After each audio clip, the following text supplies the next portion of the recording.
મોરબી મચ્છુ નદીમાં થયેલ ગેરકાયદેસર દબાણ દૂર કરવા માલધારી સમાજના અગ્રણી માંગ સાથે રજૂઆત।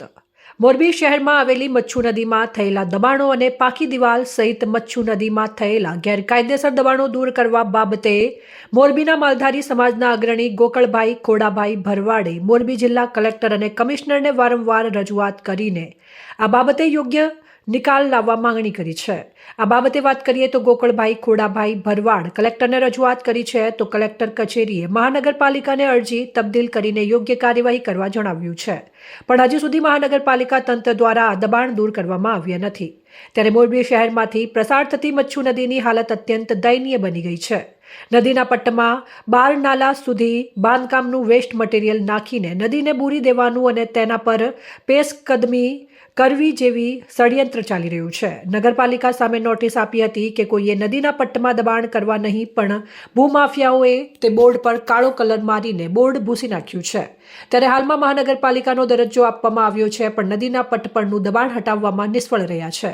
ત્યારે મચ્છુ નદીમાં ચણેલી આ દિવાલ દૂર કરવામાં ન આવે તો આવનારા સમયમાં ભારે વરસાદ દરમિયાન નદી ઓવરફ્લો થવાની સંભાવના છે, જેના કારણે નદીની આસપાસ વસતા ગરીબ અને મધ્યમ વર્ગના રહેવાસીઓને ભારે જાનમાલનું નુકસાન થવાની શક્યતા રહેલી છે। નજીકના ભૂતકાળમાં નદીના પાણી મોરબી શહેરમાં નીચાણવાળા વિસ્તારોમાં ફરી વળ્યા હતા, તેમ છતાં તેમાંથી બોધપાઠ લીધો નથી અને આ નદીમાં ચણેલી દિવાલ સહિત નાલા નીચેનું દબાણ દૂર કરવાની રજૂઆત સાથે માંગ કરવામાં આવી છે। મચ્છુ નદીના પટમાં જે દબાણ થઈને દિવાલો થઈ છે એના બાબતે મેં કલેક્ટરશ્રીને, કમિશનરશ્રીને અને સિંચાઈ વિભાગના કાર્યપાલક ઇજનેરને તમામ જગ્યાએ અરજીઓ કરી છે અને 2-3 વખત રજૂઆત પણ થઈ ગઈ છે। તેમ છતાંય આજે આ ડિમોલેશનનું કાંઈ હજી કોઈએ કાંઈ કાર્યવાહી કરી નથી અને એમાં એક હજી પણ કામ ચાલુ છે। તો હવે આ ડિમોલેશન ક્યારે? એમ નદીના પટમાં ઝૂંપડા નડતા હતા તો પછી આ ટાઉન પ્લાનિંગમાં આવે છે કે રૂરલમાં આવે છે કે કેના તાબા હેઠળ આવે? મેં તો બધે અરજીઓ કરી છે, તેમ છતાંય આનો કોઈ નિકાલ આવ્યો નથી।